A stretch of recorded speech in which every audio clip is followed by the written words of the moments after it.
नमस्कार प्रिय विद्यार्थियों दोस्तों, आप सभी का एनजे पैरामेडिकल एजुकेशन में हार्दिक स्वागत है। तो दोस्तों, आज हम हेमाटोलॉजी लेक्चर 2 स्टार्ट करने जा रहे हैं, जिसमें हम ब्लड स्टार्ट करने जा रहे हैं। ठीक है जी।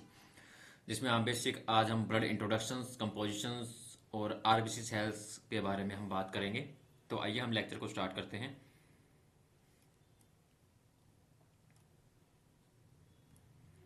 सबसे पहले हम बात करते हैं ब्लड इंट्रोडक्शंस की। अगर हम बात करें तो ब्लड या रक्त है क्या? ब्लड क्या एक फ्लूइड कनेक्टिव टिश्यूज है जिसके अंदर plasma, blood cells and platelets present रहते हैं। It circulates throughout our body and delivering oxygen, nutrient to various cells and tissues that make up 80% of our body weights। ठीक है जी। तो ब्लड क्या एक फ्लूइड कनेक्टिव टिश्यूज है जिसके अंदर क्या है, हमारी सेल्स रहती है, blood cells, plasma, platelets. Blood cells में हमारी डब्ल्यूबीसी होगी, आरबीसी सेल्स होगी।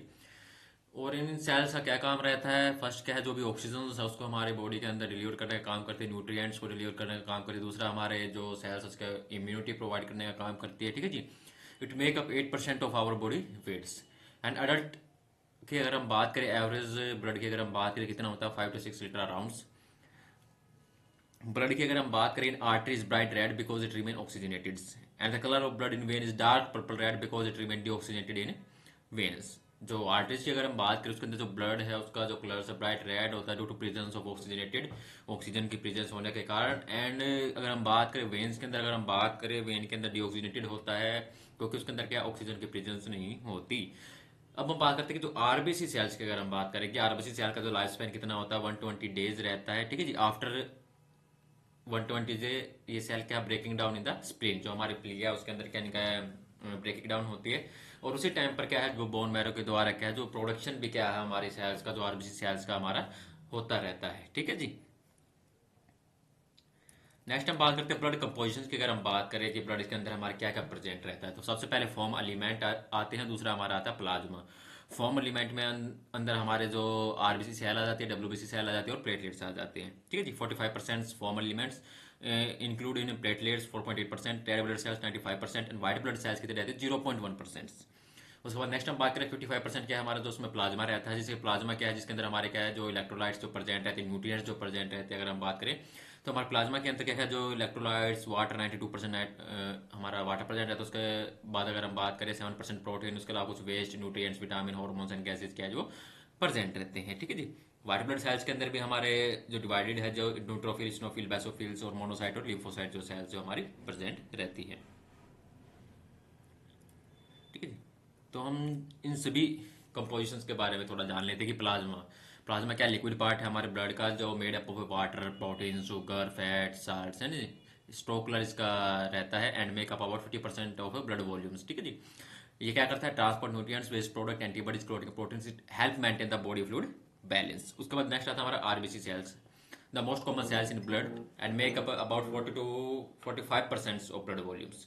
रेड ब्लड सेल्स के अंदर हमारे क्या हीमोग्लोबिन प्रेजेंट रहता है। इसी हीमोग्लोबिन के कारण हमारे जो रेड ब्लड सेल्स है वो क्या, अगर हम बात करें, रेड दिखाई देती है। ये protein that carry oxygen from lungs to the rest of the bodies. ठीक है जी। हीमोग्लोबिन, हीम प्लस ग्लोबिन मतलब क्या, blood plus proteins, iron plus proteins की अगर हम बात करें। उसके बाद हम बात करेंगे व्हाइट ब्लड सेल्स की। अगर हम बात करें, जो कि प्रोटेक्ट करता है body from infections. These are 3 type of white blood cells, lymphocyte, monocyte and granulocytes. उसके बाद प्लेटलेट्स की अगर हम बात करें तो हमारे क्या काम करता है? Stop bleeding and heal wounds. उसके बाद ब्लड फंक्शंस की अगर हम बात करते हैं तो सबसे पहला है ट्रांसपोर्ट ऑक्सीजन एंड न्यूट्रिएंट्स। ठीक है जी। मतलब क्या, जो ऑक्सीजन को कैरी करता है और हमारे लंग्स टू जो बॉडी टिश्यू तक पहुंचाने का हमारा काम करता है। दूसरा हमारे जो न्यूट्रिएंट्स हो गए, vitamin, mineral, sugar, fat, proteins, ये सभी हमारे जो टिश्यू पार्ट तक पहुंचाने का काम करता है। दूसरा फंक्शन है इसका फाइटिंग इन्फेक्शंस। ठीक है जी। फाइटिंग इन्फेक्शन की अगर हम बात करें, जो हमारे डब्ल्यूबीसी सेल्स की अगर हम बात करें, जो fight bacteria, virus, fungi and parasites. ठीक है जी। Blood carry lymphocytes, produce antibodies और फाइट इन्फेक्शंस। उसके अलावा उसके अंदर क्या, प्लेटलेट्स प्रेजेंट रहती है, जो help from clot stop bleeding and protect bounds. दूसरा जो हमारे जो ब्लड सेल्स रहती है वो क्या है, हमारा रेगुलेट बॉडी टेम्परेचर्स। दूसरा remove waste products and carry hormones. ये सभी फंक्शंस है अगर हम ब्लड की बात करें। अब हम क्या है, एक एक सभी सेल्स को डिफाइन करेंगे। आज हम सबसे पहले हम रेड ब्लड सेल्स के बारे में हम बात करेंगे। ठीक है जी। तो आरबीसी जो सेल्स की अगर हम बात करते हैं तो इसकी शेप्स की अगर हम बात करें तो बाइक इनके शेप रहती है, नॉन न्यूक्लिएटेड रहती है। इसके अंदर क्या है, न्यूक्लियस प्रेजेंट नहीं रहता और डिस्क लाइक सेल रहती है। और जो आरबीसी सेल है वो सबसे ज्यादा क्या फाउंड पाई जाती है, हाईएस्ट क्वांटिटी ऑफ ब्लड, हमारे ब्लड के अंदर सबसे ज्यादा क्या आरबीसी सेल्स प्रेजेंट रहती है। तो आरबीसी क्या है, contain rich iron rich proteins, जिसको क्या बोलते हैं, हीमोग्लोबिन बोलते हैं, कि ब्लड रेड कलर्स, ठीक है जी। तो हमारे आरबीसी सेल के अंदर क्या है, हमारा जो हीमोग्लोबिन प्रेजेंट रहता है, जिसके अंदर क्या है आयरन रिच प्रोटीन्स रहता है, ठीक है जी, आयरन प्लस प्रोटीन रहता है, जो कि give blood it's red colours. Red blood sales की आपको शेप ऐसे दिख रही है, ठीक है जी। Its shape is flexible to absorb and release gases equally. Size of RBC is 7.2 microns, ठीक है जी।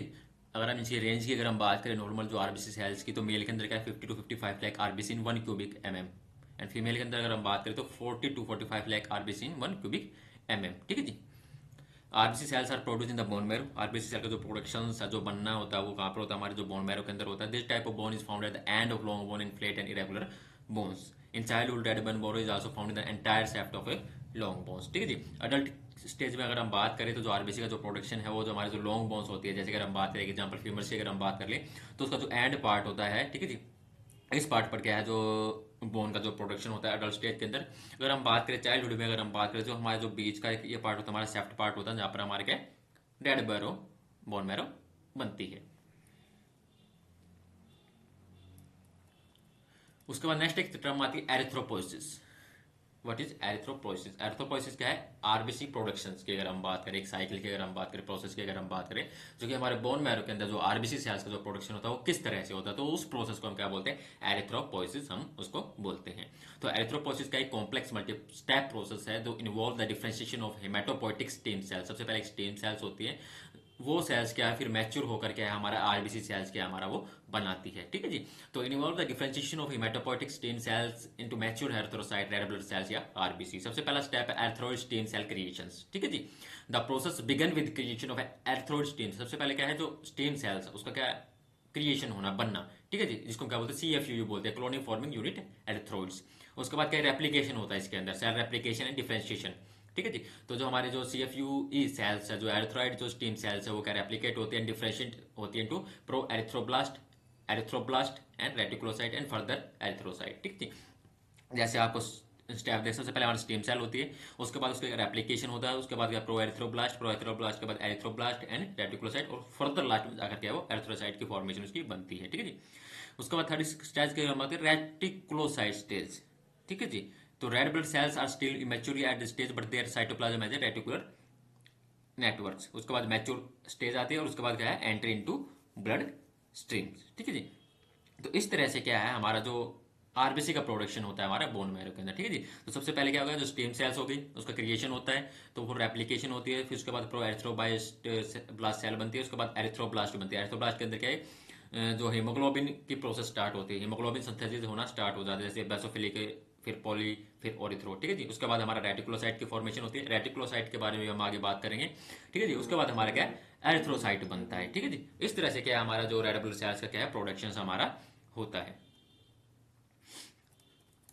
अब आ गया हमारा रेटिकुलोसाइट्स, ठीक है जी। तो रेटिकुलोसाइट क्या है, एक कॉमन या immature red blood sales before RBC बनने से पहले की जो पॉइंट की अगर हम बात करते हैं, तो reticulocyte is an immature red blood cell that is produce in the bone marrow and release into the blood in the process of erythropoiesis. जो हमने प्रोसेस की बात करी थी, रेड ब्लड सेल्स फॉर्मेशन की हमने बात की। Reticulocyte develop and mature in the bone marrows and then circulate for about a day in the blood stream before developing in the mature red blood cells, ठीक है जी। मतलब mature बनने से पहले, जो प्रॉपर फॉर्म बनने से पहले आरबीसी की, उससे पहले क्या है हमारे जो ब्लड स्ट्रीम के अंदर जो डिजोल्व रहता है अबाउट अ डे, 1 से 2 दिन के अंदर। उसके बाद क्या है जो रेटिकुलोसाइट जो इमेच्योर सेल्स थी वो 1-2 दिन के अंदर क्या मैच्योर हो जाती है और क्या आरबीसी बनाती है। RBC cell enter the blood after passing through several stage of development in the marrows and initially they are large in size and have a nucleus, ठीक है जी। सेकंड स्टेज के अंदर हमने बात की कि जो हीमोग्लोबिन का सिंथेसिस होना स्टार्ट हो जाता है, final nucleus disappear and then thin thread like structure remain in cytoplasm and this stage is called reticulocytes. Reticulocyte count can help diagnose anemia, monitor bone marrow functions, track health progresses and radiation therapies, ठीक है जी। Normal range की अगर हम बात करें reticulocyte की 0.5 to 2.5 in adult and 2.26% in infant, ठीक है जी। ये था हमारा रेटिकुलोसाइट्स।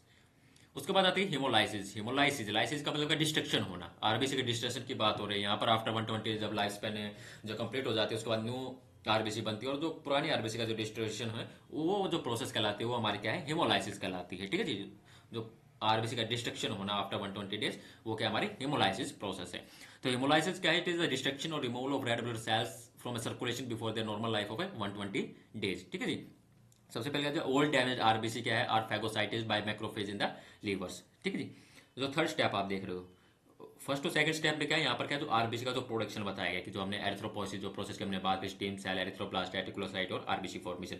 आफ्टर 120 डेज के बाद जो आरबीसी का लाइफ स्पैन खत्म हो जाता है, उसके बाद जो ओल्ड जो डैमेज आरबीसी है वो क्या हमारे जो बोन मैरो, लिवर, स्प्लीन के अंदर क्या है? जो मैक्रोफेज जो सेल प्रेजेंट रहती है वो क्या है? उसको फैगोसाइट करने का काम करती है। ठीक है जी। उसके बाद नेक्स्ट पार्ट क्या होता है? उसमें क्या है? जो globins portion of Hb is metabolised into amino acids. जो प्रोटीन जो पोर्शंस था, ठीक है, जो टूटता है और अमीनो एसिड की फॉर्म में क्या है? आता है। ठीक है जी। And which are use for protein, जो कि फर्दर क्या है? फिर जो अमीनो एसिड जो टूटा था वो क्या फर्दर क्या है? जो रीयूज हो जाता है प्रोटीन सिंथेसिस के लिए। ठीक है जी। ये सेल कंपोनेंट क्या है? रिसाइकल हो जाते हैं। अगर हम बात करें the globin portion of haemoglobin is metabolised into amino acid and which are reused for protein synthesis, the cell component organelle membrane structure and also recycles. ठीक है जी। एक पार्ट तो हमारे यहाँ पर टूट गया जो ग्लोबुलर पार्ट था। ठीक है जी। उसके बाद हमारे हीम पोर्शन की अगर हम बात करें तो हीम पोर्शन क्या है? ब्रेक डाउन होता है टू पार्ट के अंदर फिर से। एक पार्ट हमारा आयरन होता है, दूसरा हमारा पिगमेंटेशन की अगर हम बात करें तो वो होता है बिलिरुबिन की अगर हम बात करें वो होता है। ठीक है जी। तो वन पार्ट इज आयरन। ठीक है जी। ये हमारा हीम था, हीम पार्ट हमारा हीम ग्रुप एंड आयरन दो पार्ट में टूटा है। हीम से हमारा बिलिरुबिन गया, दूसरा हमारा आयरन आइंस गए। ठीक है जी। तो आयरन आइंस क्या है? Bind to blood protein transfer for transport and store in the livers and use the formation of a new cells. जो आयरन आयंस थे वो क्या वापस के हमारे रिसाइकल हो जाते हैं। अनदर अगर हम बात करें जो पिगमेंटन या ब्लोरोबिन की अगर हम बात करें वो एक्सक्रेटेड हो जाते हैं इनटू स्टूल फॉर्मेशंस। ठीक है जी। तो इस तरह से क्या है हमारा जो हेमोलाइसिस होता है आरबीसी सेल्स का आफ्टर 120 डेज जब उसके कंप्लीट हो जाते हैं। तो आज की वीडियो में हमारा ये तक था। तो आज हमने बेसिक क्या है ब्लड इंट्रोडक्शन की बात की जिसमें हमने आरबीसी सेल्स को कवर किया। उससे आगे का नेक्स्ट पार्ट जो होगा उसमें हम क्या है डब्ल्यूबीसी सेल्स और प्लेटलेट्स के बारे में हम बात करेंगे।